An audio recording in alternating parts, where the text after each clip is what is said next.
नमस्ते दोस्तों। अगस्त 2021 में इंडिया ने 75th इंडिपेंडेंस डे सेलिब्रेट किया है। प्रधानमंत्री नरेंद्र मोदी जी ने अगस्त 14 को पार्टीशन हॉरर रिमेम्बरेंस डे बनाने का फैसला लिया है।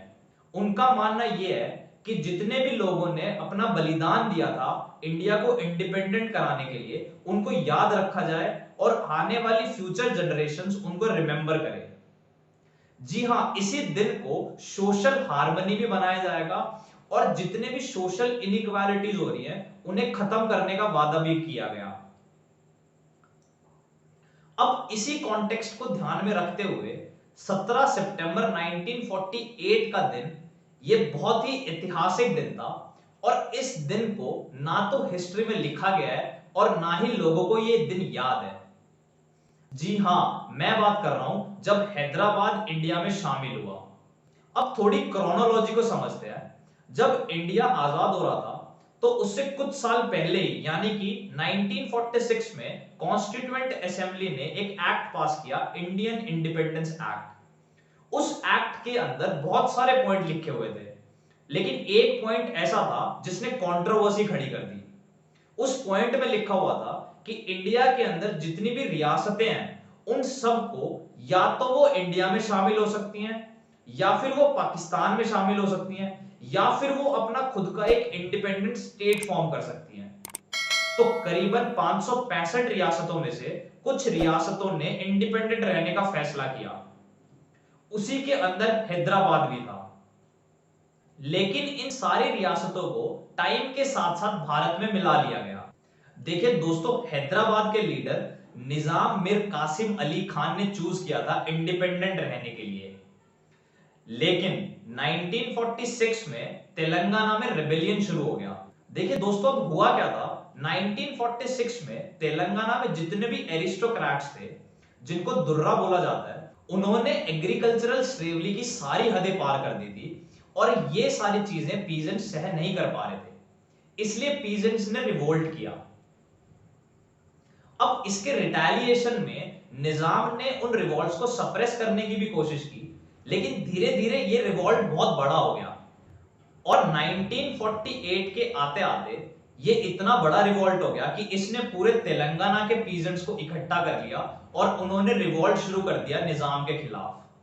अब निजाम के पास सिर्फ एक ही ऑप्शन था, वो था पंडित जवाहरलाल नेहरू से हेल्प मांगने का। इसलिए निजाम पंडित जवाहरलाल नेहरू के पास गए और उन्होंने हेल्प मांगी। दोस्तों, लेकिन जवाहरलाल नेहरू की कैबिनेट में एक कैरिज्मेटिक पर्सनालिटी भी थी। जी हां, होम मिनिस्टर सरदार वल्लभ भाई पटेल। तो जब निजाम जवाहरलाल नेहरू के पास आए तो सरदार वल्लभ भाई पटेल ने सोचा कि इससे अच्छा कोई मौका नहीं हो सकता जिससे हैदराबाद को इंडिया में जोड़ा जाए। जवाहरलाल नेहरू ने एक ट्रीटी साइन करवा ली निजाम से, जिसको इंस्ट्रूमेंट ऑफ एक्सेशन बोला जाता है, जिसके तहत हैदराबाद इंडिया में जुड़ चुका था। दोस्तों, निजाम को ऐसी क्या जरूरत आ गई थी कि उसे जवाहरलाल नेहरू के पास जाना पड़ा। देखिए दोस्तों, जब कभी भी रेबेलियन होता है किसी भी स्टेट के अंदर तो उस स्टेट की इकोनॉमी बहुत ज्यादा गिर जाती है। यही कंडीशन थी हैदराबाद की। हैदराबाद अपनी इकोनॉमी को सस्टेन नहीं कर पा रहा था। तो जैसे ही इंस्ट्रूमेंट ऑफ एक्सेशन साइन किया निजाम ने, वैसे ही सरदार वल्लभ भाई पटेल ने जेएन चौधरी, जो कि जनरल थे आर्मी को, उनको ऑर्डर दिया और उन्होंने ऑपरेशन पोलो लॉन्च किया। इस ऑपरेशन के अंदर हैदराबाद के अंदर इंडियन आर्म्ड फोर्सेस को डिप्लॉय कर दिया गया और पीजेंट्स की सारी बातें मान ली गई। दोस्तों, रिवॉल्ट ठंडा हो गया। कुछ लोगों का तो यह भी मानना है कि सरदार वल्लभ भाई पटेल का ही ये गेम रचा हुआ था।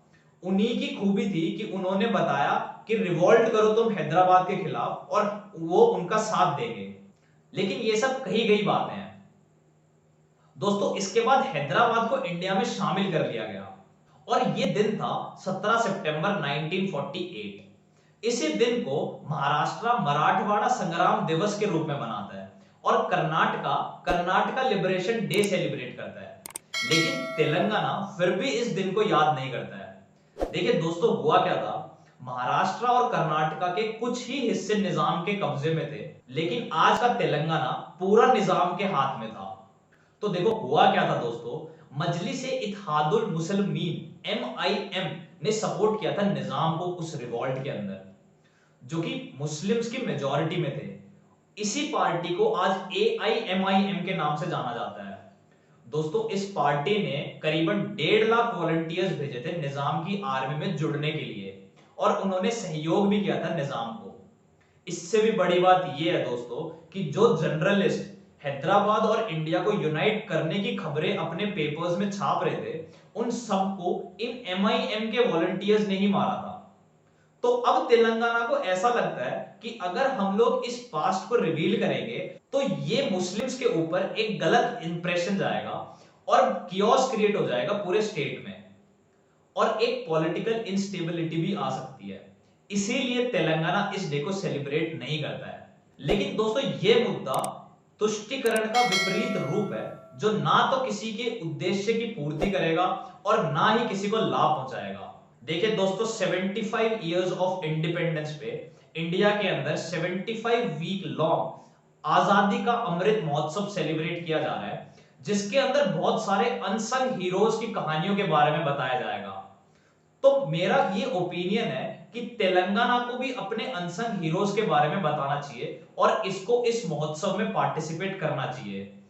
दोस्तों, इंडिया की प्रेजेंट जनरेशन और फ्यूचर जनरेशन को भी पता होना चाहिए कि उनके फ्रीडम फाइटर्स ने आज के प्रेजेंट को लाने के लिए कितनी मेहनत की थी। अगर आपको यह मुद्दा पसंद आया हो या आपको मेरे व्यूज अच्छे लगे हो तो प्लीज कमेंट करके जरूर बताइए कि तेलंगाना को क्या स्टेप लेना चाहिए।